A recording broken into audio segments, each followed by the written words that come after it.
Alright, let's start with sculpting the ear. The very first thing I'm doing when I'm sculpting the ear like this is just masking it out. Inverting the mask and just getting the overall ear shape in here. At all times from sculpting this, I am looking at reference. If you don't look at reference for this, then, it's very, very hard to sculpt an ear. Notice the angle as well of the ear. It definitely has a quite an angle going out from the plane. Also has actually like the difference in angle going back, like the way it sits on the skull is not like it can vary, like maybe 15-20 degrees sometimes, in like sort of like a diagonal going back. So that's something to be aware of as well, depending on your reference. I realize you like to use masking for this kind of stuff because it gives you really nice and sharp edges. But whatever technique you're using for this, it really doesn't matter. The point is, what we're talking about in a theory video, you have to get that stuff across. However you get there is basically irrelevant. Yeah. You got to get the helix, the antihelix, the tragus, and that kind of stuff in there. Or if you don't remember the names, just look at the reference and just get those shapes in, however you internalize those. Very first thing though is getting the helix in there, just the big shape going all the way around it. The ear is strangely complex, and it's something that I think some people tend to skip over sometimes. We talked about this before in our other face series, especially the back of the ear. That can also be a tricky one, how to connect the back of the ear to the skull, just because most of the time you don't see it. So it's oftentimes something that can be overlooked. Yeah, and then you make it way too thick. Yeah. And then if you're doing any kind of sort of scattering or whatever it might be, then it just looks way too thick. The ear is really thin. If you feel your own ear, it's a few millimeters. Yeah. Just getting in a bit of the antihelix as well. Just trying to block in the various components of it. Yeah, and the sort of relationship between the helix and the antihelix is something that varies a lot on people. For some people, the antihelix sticks out more. On other people, the helix sticks out more. So that play between that's really individual. Yeah, there is basically as much individual variation in the ear as there is in all the facial features and all the bones and whatever. If you have square jaw, big cheekbones, it's the same thing. Do you have detached lobe, attached lobe? Do you have a crazy helix, antihelix? If you look at reference and you're looking at a bunch of different people, you might get really annoyed because you sculpt one ear and it's perfect. Everything is matching. Then look at the other reference and you're like, man, my ear is really weird now. And then you match it to that reference. And it's like you're trying to match you're trying to sculpt a person by looking at two vastly different people. Don't forget the amount of individual variation. Yeah, stick to one person if you're sculpting the ear. Unless you can sort of extract what you want from the other ear, then you're fine. Just getting the ear hole in there as well. That's how you can actually hear anything. It's not just a fancy cartilage apparatus on the top of the skull. There's a clear function in. That's why we can hear it. Yeah. Okay. I'm so curious with the shape of the ear as well, how it evolved to be exactly that shape so that you would hear better. I'm curious exactly the reason for all the various parts here, because they're not random. It's not just like, we'll just stick with this. Yeah, evolution did an interesting job there. Yeah. Yeah, the ear is one of the most interesting parts to sculpt because it's basically all shape. Like if you're looking at the mouth or the eyes, you can clearly see the function of them. You're like, we have the top lid and the bottom lip so that you can, close your eyes. But when it comes to the ear, it's seemingly random shapes which you just gotta memorize. Kind of like the way I like to think of it is that everything spirals in towards the ear hole. Like everything is made there so it can funnel the sound into your ear hole. That's a good way of putting it. And once you blocked in the main components, like we talked about, the helix, antihelix, tragus, lobe, antitragus, then you're basically set. Then the rest is just sculpting. The rest is just labor. Make good, organic, proper shapes. Get those in there and everything follows. This section right here between the helix and antihelix, it tends to get pinched a little bit, because that's where two parts of cartilage they meet up. So there's like this little indentation between the helix and anti-helix. Ears is one of these things I really don't enjoy sculpting a lot. So No. if I'm doing, particularly for production, I would never sculpt an ear from scratch. I would always just use a pre-made ear or a pre-made head with a pre-made ear attached to it. It's kind of like sculpting feet. You know, it's one of those things that people don't really look at that much. But at the same time, it's just like a double-edged sword, because if your ears or your feet are bad, then the rest is gonna look not as good. So you have to devote time to it to make it look nice, even though you might not enjoy it as much. Yeah, and you also just gotta, if you're a sculptor, you just gotta have it in your repertoire. Like you can't be like, I can sculpt impeccable faces, but the moment you come to the ear, you just have no idea what's going on. Just refining the back of the ear as well a little bit, just trying to get the helix just to be a clear shape. That's why we're stressing not necessarily so much names, but just the shapes of it. Because if you know the shapes, then you can at least you have an entry in your brain. You know it's got to be there.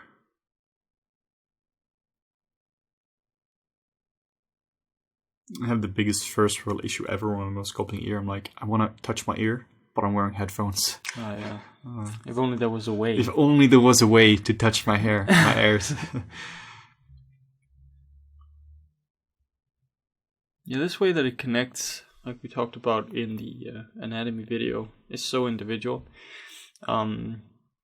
We've talked about, I think we talked about it in another face video as well, which was just a pure observation from my point, that I think that women tend to have more connected lobes, or at least it makes it look cuter if the lobe is connected.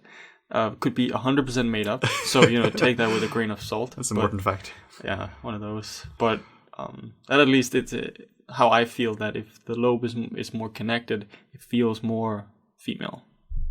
You can see here that I just mirrored it from left to right. This is it's definitely some merit to it, just because you can evaluate it from different sides. But honestly, the reason I'm doing it is because I'm looking at different reference, and they some are from the left and some are from the right. This is what I tend to do as well. When I'm sculpting and I only have reference for one side and I can't be bothered to flip my reference, then I'll just flip my model. Yeah, it was either take it into Photoshop and flip my reference there, or flip the model. But then, of course, you have the added side effect of it, which is you now get to see your model in slightly different light. Yeah. We're also including my custom interface for you guys. So if you guys want to flip your model in one click, it's right there. Yay.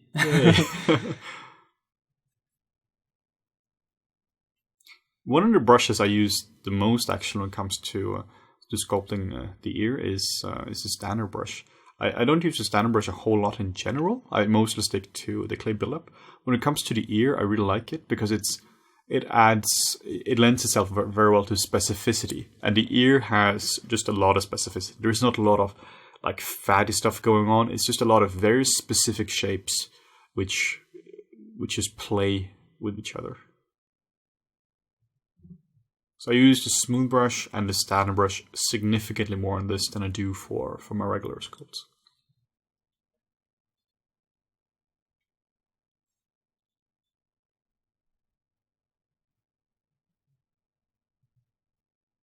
Getting there with the shape now. The shape is so tricky, because once you look at one reference, you think you've got the ear sort of patted down. Then you look at another reference next time, and you think to yourself, "Damn, I thought this was it now." Exactly. There's just so much variation in there. That's what you can see here. The ear is actually quite angular right now, at least if you look at the top part, which is totally true based on, like, it matches one bit of reference. But then we're going to go through a couple of different ones and just make it more even, I think. Yeah, toward the back, there's like the top there. Back top. It's like a diagonal at the top of the back, right where we're working now. Sometimes, not always, there tends to be a little angle. Like it's like a little bump. Kind of like if you think of like these elves in Lord of the Rings or something, obviously that's exaggerated, but the bump tends to be up there where they have like pointy ears and stuff. But only for some people, I've noticed. I thought that was actually a case for all ears for a long time. But again, individual variation in ears. You're going to go out now and just look at people and just look at their ears and just being like, damn, the variation here. It's nice ears. Yeah, nice ears. and they're going to be slightly creeped out. Yeah. Now we're adding the second, kind of like the spoke of the anti-helix. The anti-helix goes into two, is split into two. So it's important to get the second part in there as well. Yeah, it doesn't just connect as one piece of cartilage. No. For some reason it splits in two. Yeah. I really don't know why, but it does. Thanks to evolution. This part here is actually one that I think it's important to emphasize on. You can see how far it actually digs in with the helix. It's actually quite a big space in there for sound to travel, I guess, or like get caught. But it's important to note that space in there sort of like it goes inwards, kind of like someone's dug it out with a little shovel. Yeah. Yeah, whenever I'm doing this, I'm constantly touching my ears when I'm sculpting. It's look at reference to get the main shapes, and then you can also overlay them onto ZBrush so that you can directly match it. But a lot of it is also, I mean, use whatever reference you have available. If you have a girlfriend who likes to have her ears touched, just use whatever reference you have available and truly observe it. Yeah. Because the ears is unlike something like the eyes. Your eyes, you can just look at them in a mirror, but it's a lot harder for the ears just because of the angle. Yeah. So what you can do, you can take tons of photos. Just put your phone up to your ear and just take tons of photos. I do that as well. It's pretty tricky to get the right angle sometimes. Yeah, it really is. So if you can observe this on another person, definitely do that. Or maybe get a scan of an ear. Oh, Always recommend getting a scan of anything. Yeah. Scan your own ear if you can. One thing that can help you sort of combat if you've made something too thin on the ear would be the inflate brush. So we've used that a few times. Where you just go in and it just adds more volume. Because like when you have a complex shape like this, which is thin in some places and you want to thicken it up, it can be sometimes hard to add that volume without affecting other parts. Yeah, you saw this actually like a few minutes ago where we're working on one part of the ear and then dynameshed it and you get these actual holes going through the model. Yeah, exactly. And then the fixes, regardless if it's an ear or whatever it is, you are definitely going to experience this when you're sculpting in ZBrush. Just use the inflate brush. That's pretty much the only fix I've found for it. It's pretty magical. Yeah, it's pretty magical. And now it's just kind of good sculpting techniques. Get good clean shapes in there. Everything is mostly blocked in now. Still fairly low poly, but it's just getting good, clean, and strong shapes. And as with everything else, the difference between ears is mostly proportion. It's how large is the helix.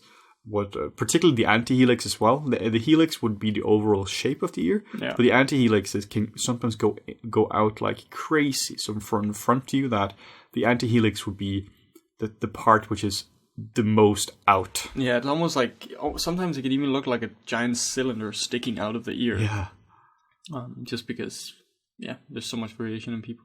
And also if you want like what is called Adam Driver's ears, the guy who plays Kylo Ren. Like his ears are really like the angle is a lot bigger. So his ears just look a lot bigger. Whenever you're looking at somebody who has big ears, and you think they have big ears, it might not be the size of the ears. It could just be the angle of the ear as well, which they conveniently hit by giving Kylo Ren in Star Wars just a lot of hair over it. Smart, pretty smart. But he's also older, right? Wait, how old is he? He's in his 30s. Oh, yeah. No. Okay, maybe he's not that old. No, he's just not like angsty old. Yeah, exactly.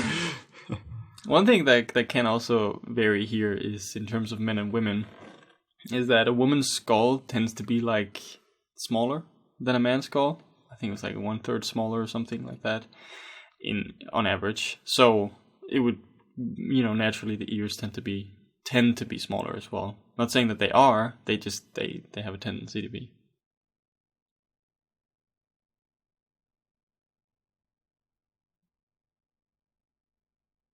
Yeah, and at this stage, you probably don't want to change your ear too much. No. You've got the main shapes down, the volumes are pretty much there, so now it's just all about refining it. I mean, not saying you can't. You can still change the proportions of it, of course, and it might give you a very different look.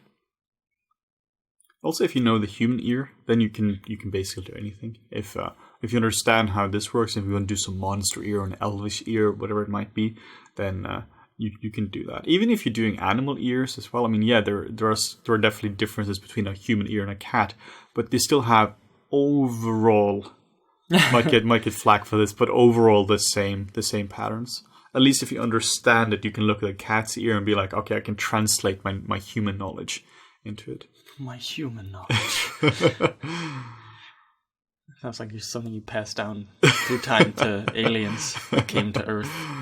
It's like if you read anything about humans on Wikipedia, it sounds like it's written by aliens. Yeah. Humans, they enjoy these activities when they're children. I can imagine that's what the Wikipedia article for humans, or Homo sapiens, sounds like. Yeah, basically it is. It's really freaky to read it. It's like you're an outside observer. Yeah. Now, the lobe in particular likes to grow a lot. As you get older. We talked about that a little bit in terms of the whole ear, but the lobe in particular, and also tends to sag a lot more. It's like it's given up in life. It's just tired of living, so it just starts to sag a lot. And also, if you, this is also where not just like biological variations come in, but actual cultural variations come into a lot. In some cultures, like, you know, you wouldn't do anything to your earlobe, but in some you would put like giant spikes in them, or like just things in your earlobe, which just makes it giant. Like if you're a punk, live in Camden in London, you definitely have something in your ear. Or, you know, like an African tribe, maybe. Or actual an African tribe. So, but even like small things, like small earrings that people tend to wear, and if they've worn them for 30 years, that alone will affect the ear just because you've had weight on your lobe for a very long time. Yeah. So it tends to sag more.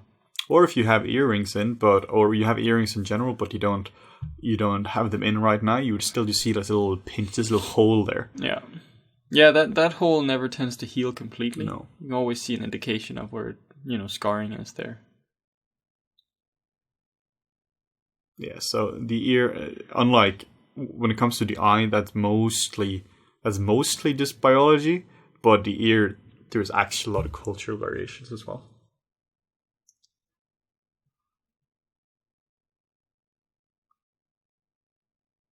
But yeah, the beginning third, that's always where the interesting part is that's when you block it in, and then the remaining third, that's when it's just sculpting. If you were to look at the difference between the first third to the end, you would definitely see a lot of difference. But the main shapes are not changing. Refinement, proportion, and that's it. One thing I don't know as much about when it comes to ears actually is just in terms of pure racial differences, because you definitely have that with like the mouth, the nose, the brow. You know, the skull changes quite a lot, but I'm not so sure about the ear. I think the ear is pretty consistent. I actually have no idea about that. Yeah, because I was just thinking about it, because I know a lot about the other stuff in terms of racial differences, but I've never actually thought about it for the ear. No, I haven't heard like an Asian ear or something. No, exactly. Huh. Well, one thing as well when it comes to where the story of the character plays into it, like if your character is a boxer, his ears will not look like this. Then you have, if you Google cauliflower ear, yeah. Where it's just nasty. You know, like the shape is completely different.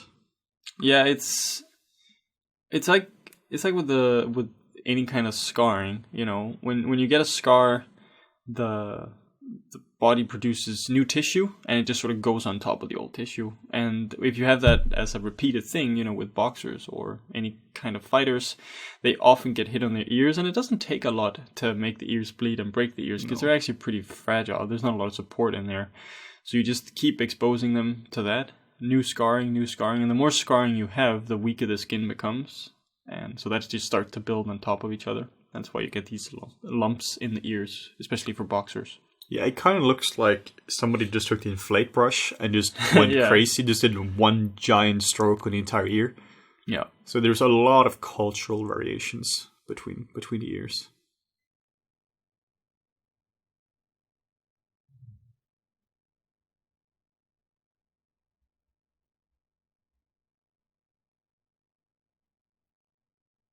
And done. There you go. That's it. Yeah, it's pretty tricky to get in there, so because there's a lot of overlapping shapes. So if you have trouble, just hide the parts.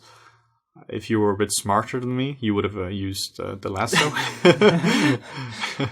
Everything must be square. It's just no other way. But you can just see though, like how seriously I take the sharpness of the helix. Yeah. Like it's not just there is definitely a big overlap of the helix to the antihelix. And with something like this, on something like an older person with this ear, you also start to see thinning. Like the ear starts to actually get thinner and thinner as it grows. The fat gets spread out. The cartilage gets spread out as it grows. So in older people, you definitely experience more subsurface scattering as well. Something to keep in mind. And also, if you're doing texturing, you will see all these veins. Yeah. So a lot of the ear is incredibly veiny. That's why it bleeds so much when it gets hit in boxing. Yeah, hitting the ear in boxing is a great strategy. Yeah. It's terrible, but for the person you're hitting, but it's effective.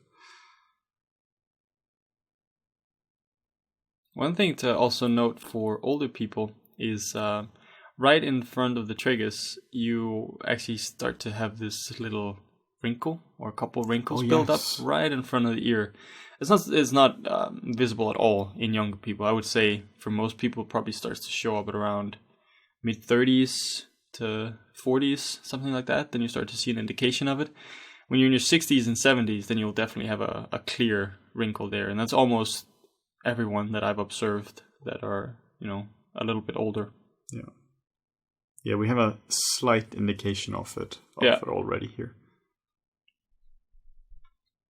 Yeah, why it happens, I think, just my theory, is that it's because the ear starts to grow, and as it starts to grow, it pushes out on the skin that's there, and because the skin tends to sag more as you old, you get this little clump of skin in front of the ear. I don't know if that is true or not. That's just another more fact. I don't even think it's a fact. It's a hypothesis. Yes. Or maybe more theory. I don't know if you could prove it or not.